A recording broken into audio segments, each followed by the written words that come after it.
I'm Eric Ayemere Okojie, a professor of law, also a legal practitioner, and also a consultant to Justice and Peace Commission of the Archdiocese of Benin City. The topic for discussion: upholding the rights of inmates, promoting dignity, justice, and rehabilitation with correctional facilities. It's a good topic. It's a good topic in the sense that upholding the rights of inmates. First, before we go into the topic properly, who are inmates? When we talk about inmates are persons, they are human beings, just like you and I, who for one reason or the other are confined to an institution such as the corrective facility or home. In some places they call them homes. So if you are confined to such institution, you'll be regarded or called inmate. I think that's it. My own description of an inmate, so we know who an inmate is. The other thing that we want to talk about, we'll talk about rights. What are rights? What do we understand by rights? Well, I won't be going into theories of telling you what are rights, but what I'm going to tell you that will make common person understand rights. Right means legal entitlement, what the society accept or tolerate or allow you to do. Because when we talk about rights in a society, every person has a right. The right of Mr. A starts and ends where the right of Mr. B starts and ends. So my right will not infringe on somebody's right. Somebody's right will not infringe on my right. So when we talk about rights, what the society permits, accept from individual, is your entitlement, legal entitlement. That is what we talk of when we talk about rights or refer to rights. If we want to talk about dignity, I'm just looking at the key terms. We talk about dignity. Dignity has to do with the values, the respect that is accorded to every human soul, human being. There's some expected respect for a person, a human biological person. So when you talk about dignity, you talk about the dignity of such person should be respected or upheld. That means dignity. When you talk about rehabilitation, the word there, should be emphasized. To rehabilitate somebody is to restore that person back to where the person is. That is, bringing the person back to normal life. For one reason or the other, the person may have been living a life different from what he ought to live. So you try as much as possible to rehabilitate that person so that the person. The question: why is it important to uphold the rights of inmates in correctional facility? It's a direct question and it has a direct answer. Inmates are not subhuman. They are human beings. Just as we protect the dignities and rights of every citizen, inmates are included, not minding the fact that they are conferred to or confirmed to any institutional facility which is called correctional home. So their rights must be upheld and they must enjoy such rights as long as they live in correctional facility. Talking about the basic rights of inmates, what they are entitled while serving in the serving their sentence, is just the same right that is enumerated in chapter 4 for all citizens. The only difference between the rights that are enumerated there that are not absolute for inmates is their personal liberty and the right to privacy. The personal liberty and the right to privacy and the right of movement, association is still there, but it is not absolute in full because of the peculiarity of where they are living. When you talk about privacy, for instance, an inmate will not be given one cell. Cells are usually shared among inmates. So that absolute right to privacy is not there. The right of movement is being controlled. The liberty that we can be at any place at any time, the freedom of association, they cannot move outside that confinement. So such rights are there, but a little restricted because of what the environment requires, that the inmate needs to be under observation.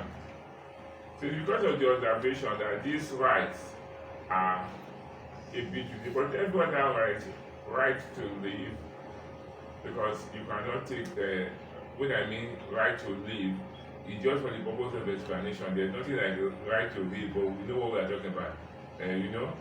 We are talking about right to life. But why am I using it, right to live? Because I want to emphasize on that right to life. There is what we call living condition. The fact that somebody is in confinement does not mean that he should be deprived the right to life by giving a substandard right to live. If you are given a right to live that is not equal to the right to life, the person on his own will want to commit suicide. Because the life there will become unbearable, that it will be better for him to take his life or our life. So that's why we are using that right to life to mean right to live. You cannot tell somebody you gave him right to live or her, and it should be substandard. It should be equal to what is right there when it was outside that confinement. So the right to life and the right to live, they mean one and the same for the purpose of this discussion. People most times emphasize on the right to life, but they don't know that you can be given right to life, but you won't have the right to live. Because that right to live may be so frustrating that the person will want to take his life. Why am I emphasizing on this? Is because right to life is the most important life. Right, sorry, that the inmate should enjoy no matter where they are. While in sentence. Then the other issue of how do the correctional home promote the dignity of inmates is by giving them human treatment. Giving them human treatment, not inhuman treatment. It should be humane, their treatment. A lot of things are done in this correctional home that is inhuman, that reduces them to less a human being. So when you reduce them to less a human being, that right, that dignity is being deprived. So the personnel, the staff there should try as much as possible to ensure that the dignity of the inmates are maintained at a high and proper level. Treatment, that is the treatment they give to them. The issue of the purpose of the rehabilitation in a corrective home is to counsel. Counsel starts from counsel. The therapy is a therapy, so that they will not go back to what brought them to the correctional home. They should be counseled to live a normal and a proper life that is free from crime. A life that is free from crime. If they live a life that is free from crime, after being rehabilitated, restored to good manner and way of living, they will not come back to the rehabilitation center, because that is the essence of rehabilitation. Bringing them to be people that will be law abiding, respect the law, and also respect other citizens' rights. The issue of the inmates being treated fairly is something that cannot be contested, because that is justice. They must be treated fairly. They should have all that the law or the constitution as recorded should be afforded to the inmates. The rights are spread out. There are so many, by the time you want to name all those rights. But because it's a common knowledge that we know the rights of an inmate, the one that we will use as a summary: inhuman treatment, torture, deprivation of good environment, deprivation of food. Sometimes you starve them of food, those things. Deprivation of sanitation, good sanitation. If those things are denied them, then it will be unfairly. It will be unfair, and will be an unfair treatment to the inmates, which is not supposed to be. Some of these human violations are being noticed every day, and the best way to address it is to have an independent body, that will do a routine check on this correctional institution or facility. Because if you have this independent body checking the correctional facility, it will help to address most of these violation of the rights and dignity of inmates. Then the issue of how the correctional homes can help in reintegrating the inmate into the society, back to the society, is very easy. Very easy. First, create a relationship with them and the family, because some of the family, they are bitter, the stigma and so many things that goes along with persons that are associated with crime. That idea should be taken care of by the correctional officers or personnel by trying to reunite the family and the inmate. Once they are able to talk the family into accepting them back as their own, that reintegration will be achieved, because you cannot talk about rehabilitating without reintegration. Once you rehabilitate, you must reintegrate back to where they are coming from.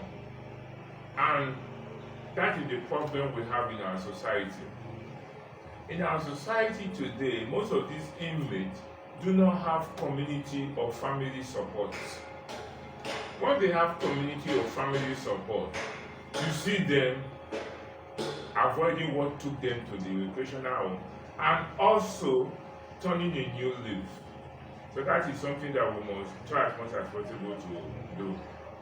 Then the next issue of what the government, the role of the government and civil society. Well, the role of the government is always paramount in addressing the issue of the rights of the inmates. First, there should be reformations of the law, reform the law, reform the policies, fund the homes, retrain the officers. By the time these are done, then discipline where there is violation, reprimand the officers who for one reason or the other have taken the law into their hands. For the civil society, the main role the civil society will play is that of advocacy and enlightenment. Once they come in to play that role, they will be able to assist in the rehabilitation, protection of the rights of the inmates. Then the issue of overcrowding and poor conditions in prison. Overcrowding is as a result of what we call bottlenecks. And it starts from the police investigation, proper investigation. Once we have proper investigation and the matter is promptly sent to court, within no time, the inmate will know his or her fate, and that will lead to less persons in the correctional home. Then the poor condition of the inmates at some of these correctional homes is because the personnel are not properly informed on the rights of the inmates. They are not properly informed, especially the hygienic aspect, condition, environment. There are some laws that the correctional personnel needs to be abreast with, so that they will know that these inmates have their rights to be protected. There are so many rights. We have both the adults and those that are less than 18 years. So they have different rights. Right to education, right to good health, right to... I call them rights because the topic we are discussing, and they are all rights, so good facility, clothing and whatever. And also right to be given an opportunity to be heard. Because once they make a complaint, they should be heard too. They should be heard. And most times too, they should also know when they are in court, the first thing they should be told what they are accused of, and they should have good representation. The issue of health care and education is paramount, because if you talk about rehabilitation, you cannot rehabilitate without improving on the person's knowledge, giving the person a skill. So through education, the person will have a skill, and the person will be able to take care of himself or herself. Then good health, even in instances where the inmate falls sick, or there is a sentence that goes with hard labor, or the person in carrying out his duty or her duty is not able, as a result of one sickness or illness that makes him to be weak, the responsibility of the correctional personnel should be told, because a person in a confinement needs to be protected and given quick access to healthcare facility. Somebody cannot be sick and you just leave it there to sick and die. The necessary attention medically should be employed to safeguard the person from dying. So those are things that are ordinarily necessary to be discussed in this topic. But we must improve on the correctional facility, because if we don't improve on the correctional facility, both sides, infrastructure wise and otherwise, the objective will not be achieved to reintegrate or to rehabilitate the inmate. Thank you.